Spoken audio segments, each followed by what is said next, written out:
Hello, everybody. How are you all doing? And welcome to the Pink Table Talk. I am your host, Loria Reed, and we are back with another great episode of Topics for Us by Us Ladies.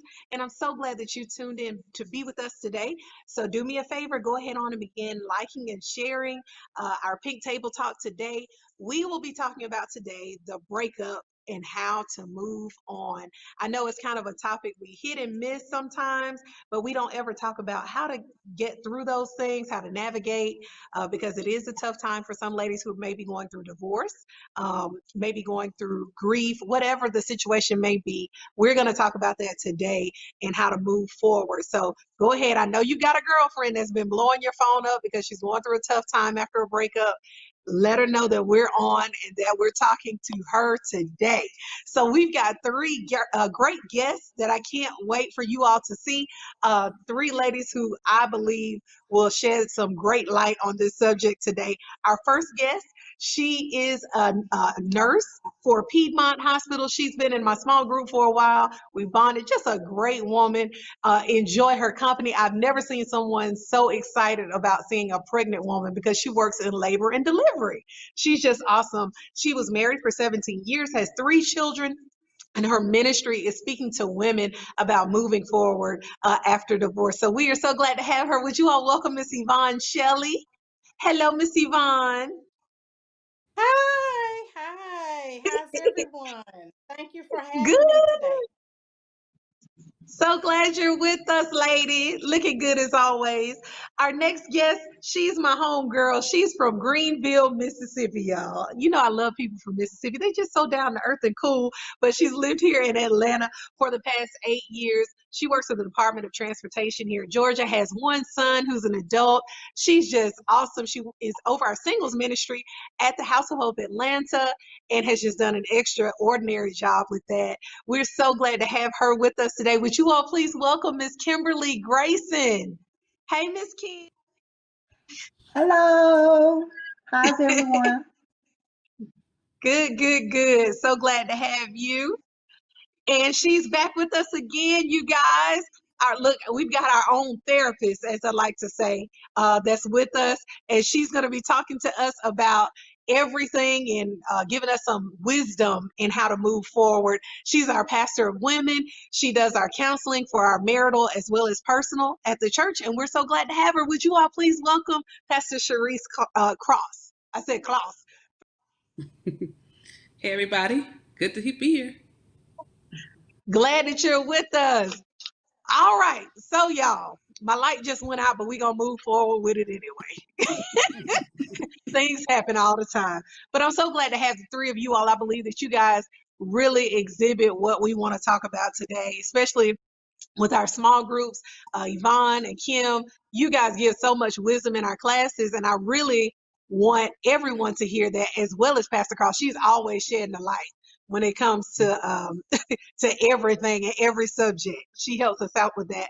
So I want to start with Yvonne. I know even in your bio that you sent us that you enjoyed navigating with women who may be trying to move forward, moving through divorce. So my thing for you, and we're just going to kind of talk candidly about it, when you made the decision that you were going to move on, and I know you have three children, what were your Mhm. feelings? Did you when you first made the decision, were you just swamped with the kids? Were you just acted as if nothing was happening? Were you in a state of grief? What were your feelings initially at that time? Well, at that time, I was in a state of grief. Hmm. Divorce is a grieving process. Um, but, when you're going through that process, you still have to know how to keep it moving. Mm. Pastor talks about to us all the time about keeping it moving. So you don't pretend like things are not happening. But especially when you have kids, you still have to keep going. You gotta really grieve and move on at the same time, because Mm. these little kids are looking in your face, and when you're broken, they're broken. So for me, um, I just had to learn how to deal with what I was going through, and yet still move forward with my kids. So I just Mm, made a conscious decision to, just keep it moving. And I think that that's what happens in our lives. Things are going to happen, but God wants us to keep moving, and He wants us to trust Him and trust our process. wow.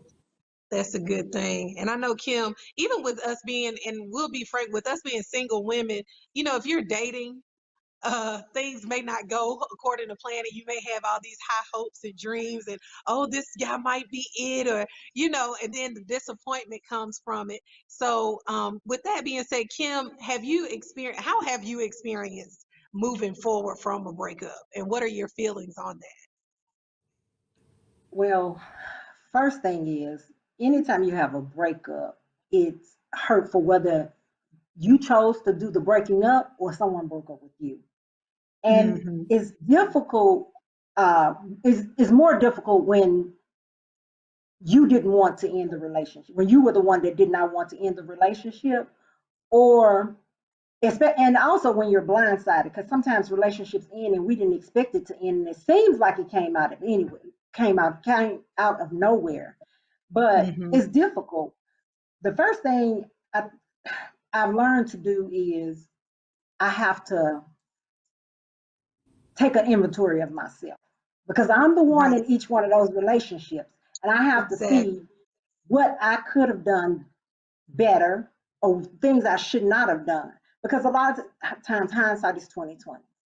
And then I have to make sure that not to do those things again. Because sometimes we can repeat our same mistakes when we go into relationships and we don't understand why they don't work out. But first, like I said, I have to do an inventory of myself. And then Right. I started off trying, I try to make myself busy so that I don't have too much time to grieve.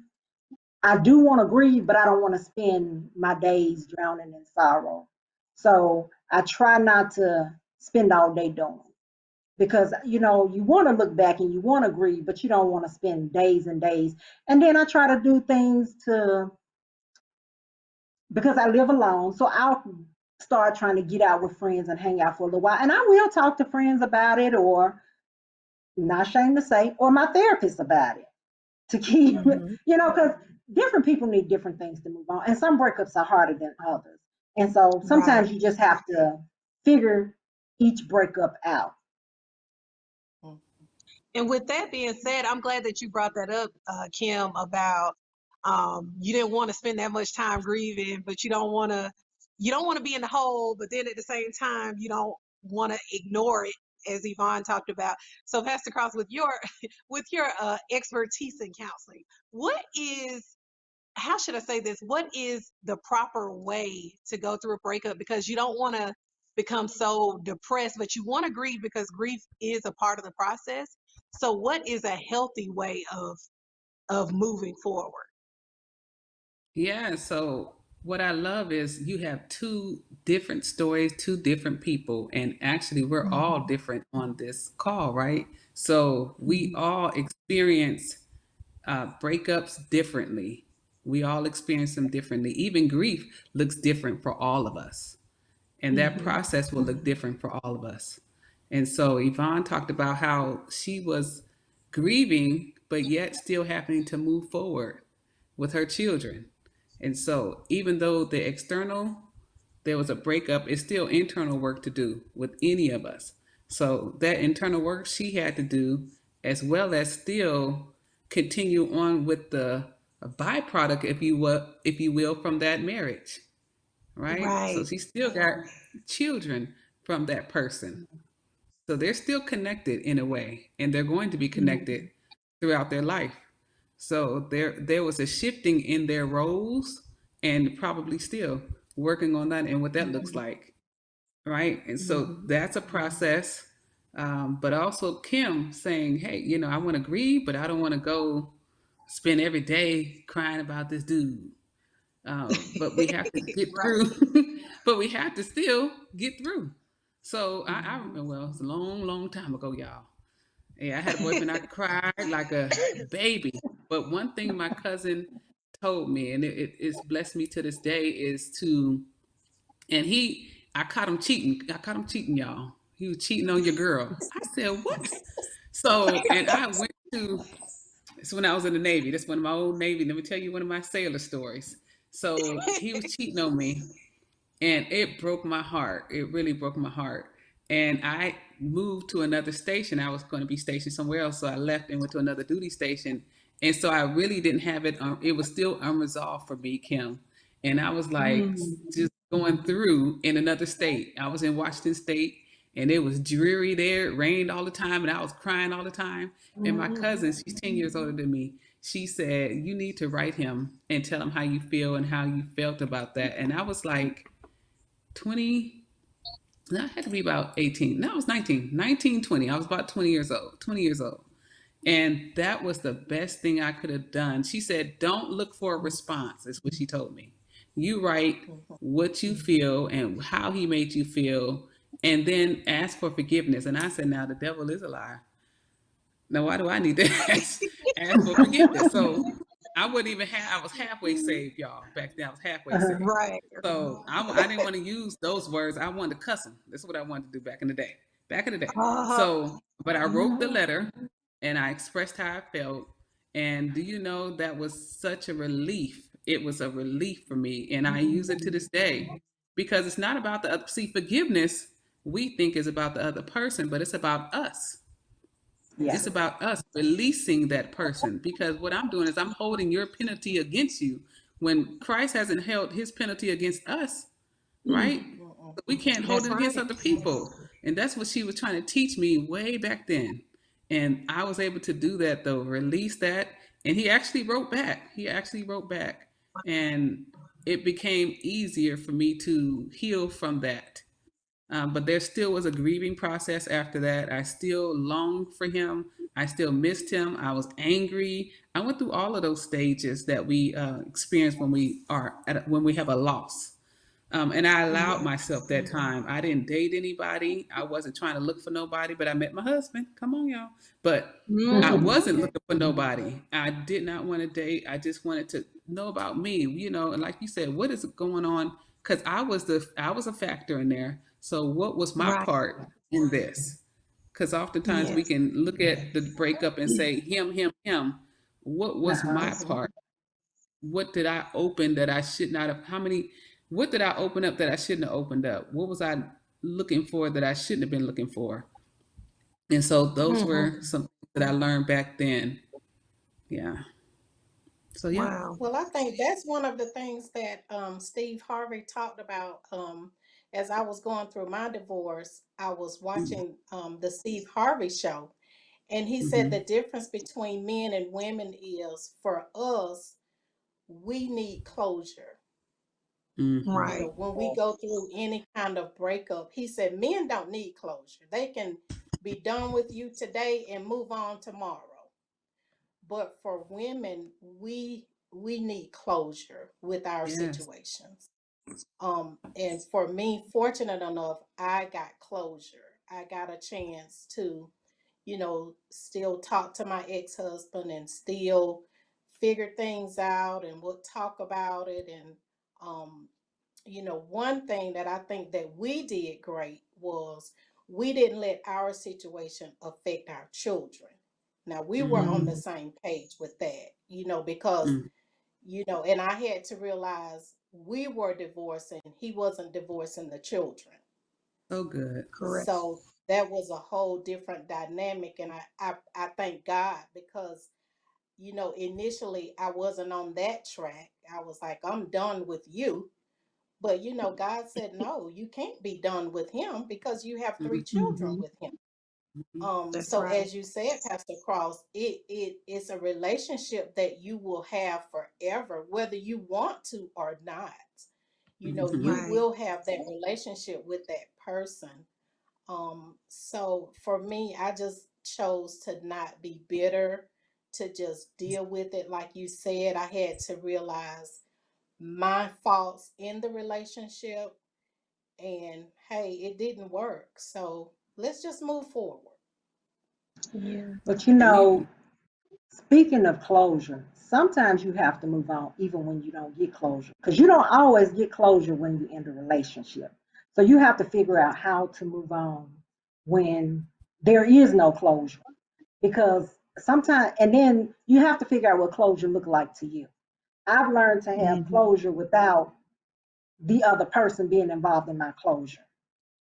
And it was a therapist a long time ago that kind of told me the same thing that Sharice's cousin told her. She said, write him a letter, but don't mail it. But write down all Mm-hmm. your feelings and everything that you feel like went wrong in their relationship, and keep it and read it a couple of times. And then when you feel like she was like, and after you read it, tear it up and throw it away, and that's your closure. And she was like, don't keep the letter for 2 months now. But she was like, write it down, write a letter to him and tell him everything that you felt. And then when you're done, throw it away. That's going to have to be your closure, because he's not going to give you any. Mm-hmm. So, Absolutely. that closure is a iffy thing. Mm-hmm. Absolutely. And you're so right. So even if, so we can consider it like if there was a death and you had Right. some Right. unresolved issues with someone who died, we would ask you to do the same thing. You can sit a chair across from you and have that conversation that you didn't get to have before that person left. Or nowadays, what they do, and they ghosting people. So we ghosting people Right. now, right? Yeah. So if Yep. someone ghosts you, go ahead and have that conversation and move on, Mhm. because you are Mhm. still valuable. You were valuable before, and you're gonna be valuable after.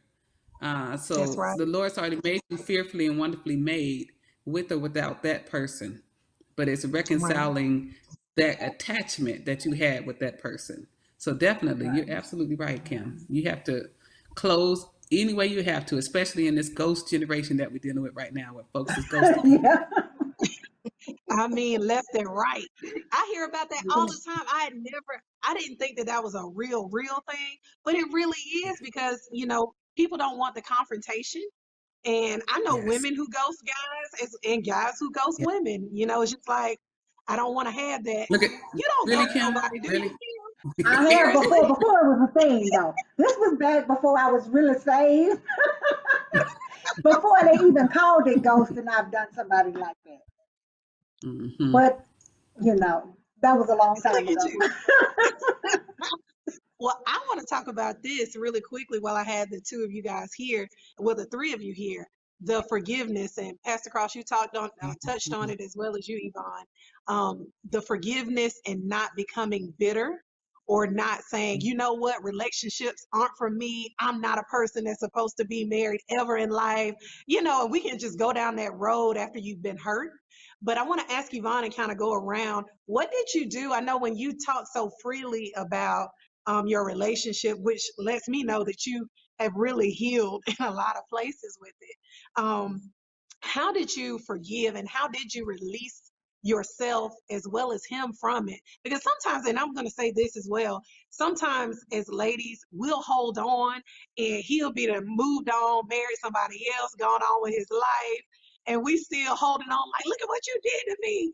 And he's moved on. So, what did you do, Yvonne? Some steps that you took, or did you read a scripture? Was it something that you heard that assisted you with not being bitter, but to forgive and to move forward? Well, um, initially, before I even knew anything about the divorce, God spoke to me and said that I was going to be okay.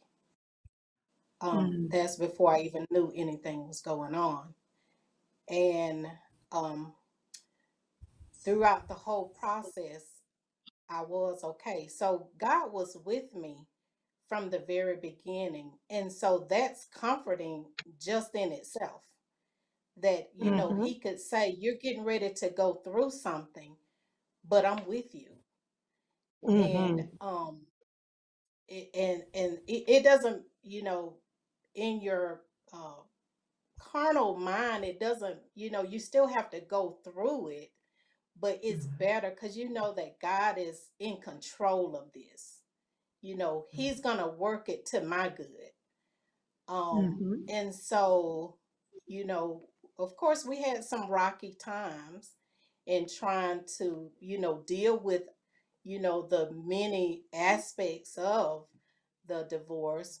But, I just remember one Sunday at church, and pastor was preaching about forgiveness, and he was just, basically saying, we have to let things go. We have to, Mhm. like I said, we have to go through the process of things, and we don't always understand what or why we're going through what we're going through, but trust the process of it. And I just decided at that Sunday that I was not going to fuss about a whole lot of stuff. Um, Mm. that, once I went in that courtroom, I said, God, I need three things in order for me to deal with this situation. I need you because I can't do anything without you. I need my children, need them to be okay to deal with this process. And I need my job because I have to be able to take care of us. And I said, Mhm. and if I have those three things, then I'm going to be okay. And I was okay. I was okay. So, it was very difficult. I don't want to make light of it. It was very, it was just a difficult process to go through. But, Mhm. God said that He was there from the beginning, and He was. And so we made it through. We all made it through. Even him. We all made it through. Mhm. Mm. Man, I just think it's so beautiful when you talk about your ex-husband. You're like, yeah, and then their dad, and she'll talk to us in our small group about her children, and it's like he's just a part of the family, and it's never any ill intent or and then my ex and da da da. It's never like that, and I believe that that's just so beautiful in the way that God would have it to be, because the forgiveness is there, and it's a forgiving process, so to speak. Hmm. So, what about you, Miss Kim? How do you remain from being bitter, unforgiving, and all of those things? Well, what I've learned about forgiveness, and that's, whether you're ending a relationship or somebody has wronged you, that you were in a romantic relationship, don't forgive every time you think about it. There's a that pain comes back. If you have to have a conversation about it, or you even think about it, it comes back. So I had to learn to just let it go and be okay with whatever happened. Even if they are not sorry that they wronged me, I have to know that God will take care of it. And Mhm. I just have to, and then I have to take accountability for whatever I did, because I have learned that we play a role in everything in our lives, good, bad, We or ugly. do. And Mhm. so sometimes when people wrong us, we played some part in it. It may have been a small part, but because it's a part of our life, we played a part in it. So I have to, I know I start off usually acknowledging my part in what happened. And then I'm usually just like, I forgive you.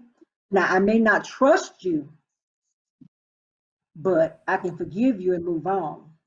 But me not trusting you means that you're not allowed back into the same space. I can Mhm. create a different space where we can be cordial to each other, but I can't allow you Right. back in the same space. I understand that. And Pastor Cross, what would you say? And I kind of want you to talk about two things that we keep saying, which is the forgiveness piece and then owning up to our role in the relationship. Because I think sometimes we forget it is two of us Yes. in a relationship. It is not just one person where we can just say, you know what, and he, and he, and he, and then we end up bringing all these parties into it because we're so upset and and then you have people mad at him for stuff that you didn't say, but you're not telling the whole story because it's two sides, right? So I want you Absolutely. to talk about being healthy and owning up to your role and the forgiveness part of it. Yeah, so I'm thinking about just if someone, I'm thinking about a few things. If someone is, if you catch somebody cheating, let's just put that out there. You catch somebody cheating. Mhm. You did not cause that person to cheat. Okay? They made that decision. Now, Right. your relationship, though, and how you have been in your relationship, that's a whole nother thing. And that's what I deal with couples with if there's that situation, because that is a symptom of what's going on. It may be a symptom for that person or a symptom in that relationship, but you did not cause that person to cheat. But it Right. is a symptom of something that's going on, either with that person or the relationship. And we got to differentiate between the two. So, in order to forgive, I think we need to understand the genesis. Like, how did we get here? How did we get here? And that's where Kim was talking about. I do some self evaluation, and Yvonne talked about the same thing. Like you, we have to start with us first, but we're not blaming ourselves for Right. somebody cheating on us. I just want to put that out there. We don't do that. Mhm. No, if you and that's natural though. Some women, why did it? Maybe I wasn't pretty enough. Maybe I did this. Maybe no. That person made that decision. So, but let's talk about how did we get here in this relationship where we don't have an open communication, where there's not trust, where there may be feelings that we can't share with one another. How did we get there is the question. And even backing up even further, when it comes to the marriage and we're making this covenant with this person, when you say you want to marry this person, who are you actually marrying? Are you marrying the image of that person, of who Right. you think that person is supposed to be? Are Mhm. you marrying? Are you an image of who you think you're supposed to be for your parents or for your friends, or who are you even in that marriage? Or are you Mhm. just marrying this person because the Bible says we got to get married, so we got to get married? What did you really come into this relationship with, and what was your Right. reasoning for doing that? And then how are you moving through this relationship? So, do y'all talk about everything, or is there things that we just bury under the rug? And even now, it's a great time to start looking at relationships, and people have been. Like, we're all quarantined, we're locked in our houses, so things are coming up, right? Things are coming Mhm. up, and Mhm. everybody looking like, what your breath smell? I'm just tired of your breath always been smelling for years, and whatever it is, just what, I'm just tired of this. Whatever Just it's coming up, and I'm telling people I'm excited that right now you feel like, what, I need to deal with this. I don't like this about you, or I don't like this about us. It's a great time.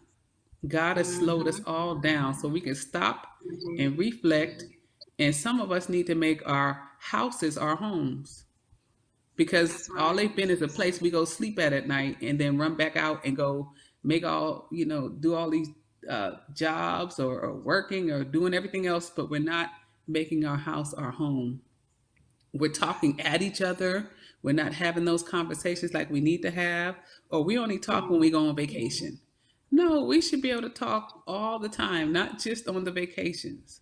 Mhm. So, Mhm. asking all of those questions about how we got here is important, so that we don't become bitter. Even if someone does you wrong, okay, what is going on with that person? And that takes a while, y'all. It don't be Yeah. like, what, oh, they have some problems or they've had some trauma. I need to know. That takes a while. Forgiveness is a process, and y'all both said it, and it. It's a process. It's not, Yeah. you may get a hey the first time, and then I may be able to say hi, and I may be able to get to a hello. And then you may be able, it takes a while. It's just not like, Yeah. hey, we back, and no. So it's a process to come back into that. Even if we do decide to rekindle or re-promise or reconnect, that's also a problem. That's also a process, because there's whole Mhm. systems that have been created in this relationship. So if it was a Right. marital relationships, you got families invested in this as well. There's Mhm. friends invested in it, so you've lost not only a relationship with this person, you've lost family, friends. Some people went to the same church. You don't have Mhm. your church structure. It shifts. Friendship, Yeah. everybody Mhm. start acting funny with you. All of those things come up. Finances, financial Yeah. loss. There's so many layers to that. And so working each one of those out is going back to the beginning. Like, how did we deal with finances? You know, Right. was I forthright? Was he forthright? Or, was he using money for power? Was I accepting the money as power? How was money used in our relationship? So there's so many areas that we could look at versus blaming, but actually looking at the process of how we got to where we are. Right. And definitely, there are some men who have trauma or who have issues, and they will connect with you. And some of us like to fix men, and we can't. We guess what? We're not mechanic. Men are not Oh, yeah. cars. We're not That's mechanics. right. You That's can't right. fix nobody. That's not what you're. No. So did I get in that relationship to think I could fix him? Or he could fix me? Right. Because my last man, he said I wasn't this, and so you say I'm this, so now I believe I'm this because you said I am. Well, if he said you are, and then he breaks up with you, then what? Right. So there's So my oh, go ahead. I'm sorry. no, go ahead, because I'll keep going. I I was will. gonna say I was gonna say with you saying that, well, how soon is too soon to Uh, get into another relationship? That's my question next because we have some people as soon as they sign on the dotted line, they engaged and they get married the next day, or they moved on to the next person. And I feel like even being a single woman, sometimes we get men who are not healed from previous yeah, relationships, and they're like, Yeah. their relationship ended so long ago, even we were still together, but they're still not ready to date. So what do you all do? And I'll just ask all three of you from a yeah. professional standpoint, Pastor Cross, Yvonne, and Kim, your experiences with how soon is too soon to move forward? Or is there a time limit that you do? Or is it just a feeling you get where you've forgiven? What do you do after the breakup is happening as far as moving forward with another relationship? Well, Well, I'll for say, me, it's to kind of wait because, and I just chose to wait. I chose to wait because, I didn't want to. I'm a mother hen, so I didn't want to bring any drama or trauma to my children. I was just like, no, if I do, I was open to having a relationship with, and having the kids, but it had to definitely look a certain way. Mm-hmm. And I didn't get that relationship. And so I Mm-hmm. just took the time to work on myself, took the time to deal with myself, took the time to do what I needed to do to raise three beautiful children. Um, and so, of course, I was open to it, but it didn't happen. And I said, well, God, if it doesn't happen, I'm going to have to be okay with that. So, what is it that Mm-hmm. you want me to do during this time of waiting? And so that's what I did. Just try to work on myself. Mm-hmm. I like that. Kim? well, for me, it depends on how long the relationship. If it's a relationship that ended, okay, let's say the last 6 months of the relationship, I didn't want to be in it. So it ended because 6 months? I didn't mean to say it like that. I mean, a relationship that I was ready to end, ready for it to end. In a situation like that, after the relationship actually ended, I probably waited at least about 6 months. But a situation that ended and it affected me emotionally more than something then I think I've probably the least amount of time I've waited. I think one relationship ended. I waited about 6 months, and then one it took me about a year, year and a half, and not Mm-hmm. because I wasn't moving on from that situation. I had to decide what I wanted a relationship to be in the next, and so that I would know what I could say yes to and what I needed to say no to. I Right. had to decide what I Right. wanted it to be and what I wanted it to look like. Mm-hmm. Because I think sometimes, and Erica Badu said it best, the bag lady.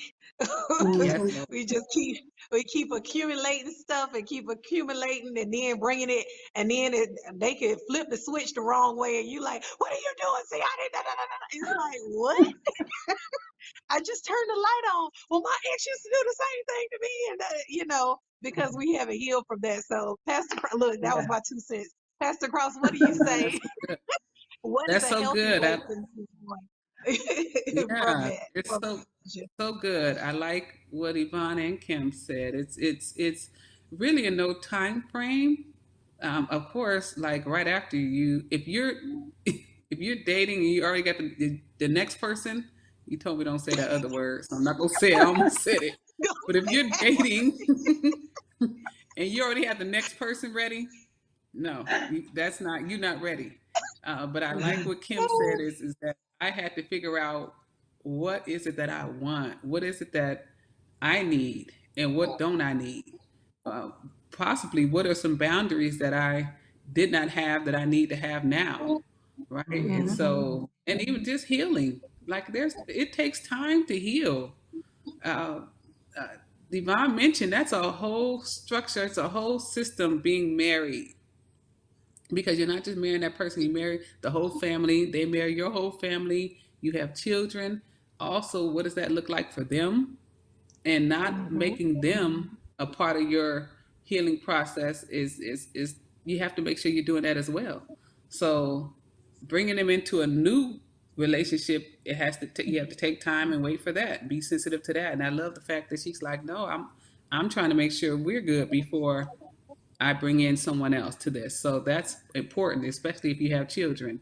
If you don't, though, you still need to just understand more about you. Take that time to learn more about you, to heal, and not to bring that in because what's gonna happen is those unmet expectations that were in that previous relationship, you're going to expect them for the next person.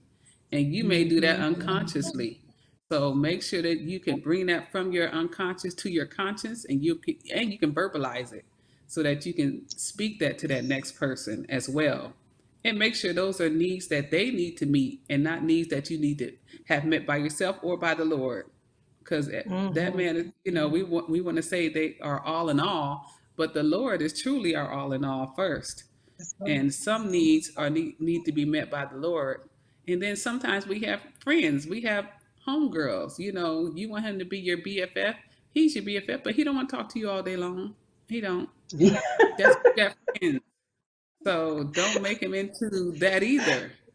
So just making sure you understanding what it is you need, making sure that you take time to heal though before Mhm. going into that next relationship and jump. But if you're jumping into it like right after, that's an attachment issue that I'm going to Mhm. ask that you come see me or see somebody. Go see somebody. And there's nothing wrong with therapy. That's the in the African American community, we have stigmatized therapy, but our Mhm. counterparts go to therapy for everything. I'm a Yeah. therapist. I would even posit to say if your therapist don't have a therapist, don't see that therapist because everyone should be going to therapy. And there's nothing wrong with that. That is a loss. And if there's something in your life that continues to happen, a pattern, perhaps you can't see it, and perhaps that counselor or psychologist can help you see that pattern that's happening. Mhm. And sometimes we'll attach to people and things. And so let's make sure that we can get that reconciled before we jump into that next relationship because some of us don't want to Yeah, be alone. You always hear, "I don't want to be alone." Okay, Yeah. I get being isolated, but just having a body next to you is not safe. It's not safe on no level. that's right. So, Yvonne, what word of encouragement would you give to a woman who's kind of going through a divorce right now, and she's in the process, she hadn't gotten to where you are? What would you say to her? Just a word of encouragement. Well, I would say, first of all, love yourself. Love yourself. Because as women, we love everybody else first. We love our families, we love our children, and we don't give ourselves proper love. So know that you are worthy. Know that God loves you. Like I said, even though you're going through, love yourself. Whether, Pastor talks about that as well. Take yourself to dinner. Um, get your nails done. Make you look good. Look good for yourself. So love Mm-hmm. yourself. Um, and just keep praying and just ask God to show you, and He will definitely do that. That's right. And Kim, any words of encouragement to a woman going through a breakup right now or trying to move forward? Um, well, like Yvonne said, love yourself, but also you have to understand that you are enough. I make sure I let myself know every morning I am enough. I am enough for any and everybody. I am enough for everything. I have enough courage, strength, and wisdom to conquer whatever is put in front of me. And this relationship too these feelings too will pass just like their relationship. I'm laughing at how you laughed when you said that. No, I felt because like a snap I was know it needed sounds after funny, that but it's victory. it's it's the truth. I have It to know that is. I'm enough. And That's so, right. That's right. mhm. That's right. It just sounded like you needed a head bob and a snap with it when you said it. You know what? I love it though. Pastor Cross, any encouragement to anyone going through a breakup from your professional experience? Your take Yeah, on it. Kim always blesses me. She blesses me. um, yeah, just again, it's okay to feel how you're feeling, though. It's a loss. So it's Mm-hmm. okay. It's okay to cry. It's okay to feel sad and to even feel rejected because it could have been a rejection in there. So feel those Mm-hmm. feelings, name them all, have them, and then give them a decent burial when you can to release them. I don't even want to say bury because that means repressing, but release them when you can. Release those feelings. And I love when Kim said, affirming yourself. So guess what? I am cute. I'm fine. I'm smart. I'm intelligent. I'm the head and not the tail. I'm fearfully and wonderfully made. And the word says that my soul knows right well. I praise you for I'm fearfully and wonderfully made, and that my soul knows right well. So if that did some damage to your soul, take time to heal with that. And that's Mm-hmm. okay. So that you get back to that point where oh, I'm fine. I'm fearfully and wonderfully made. It doesn't matter what you did. I'm still fearfully and wonderfully made. There's still a plan for me after Yeah. this. Still a plan for me after this. And so That's right. that was just a lesson, ladies. Take that as a Mm-hmm. lesson. We like to call it an L, but that L can mean a lesson. Take that lesson, not just the L for Mm-hmm. loss or whatever you lose. You didn't lose. That was a lesson. In any relationship I've been in, I've gotten a lesson from them jokers. That's what I got. A lesson. That's right. Lesson. Mm-hmm. So take it as a That's lesson. What was the lesson in there? And remember that and go forth into your next journey. that's it. Go forth, daughters, in Go Jesus' forth. name. Go forth. Well, I appreciate you guys being on. We are out of time today. We had the lovely Yvonne Shelley, the spicy, beautiful Miss Kimberly Grayson, and the ever so consistent, just a wonderful, gorgeous person, Pastor Sharice Cross. Thank you so much, the three of you guys, for being on, and thank you for watching the Pink Table Talk. Tune in for more great topics for us by us. We love you guys, and we'll see you next week. Thank y'all. Love y'all. Bye.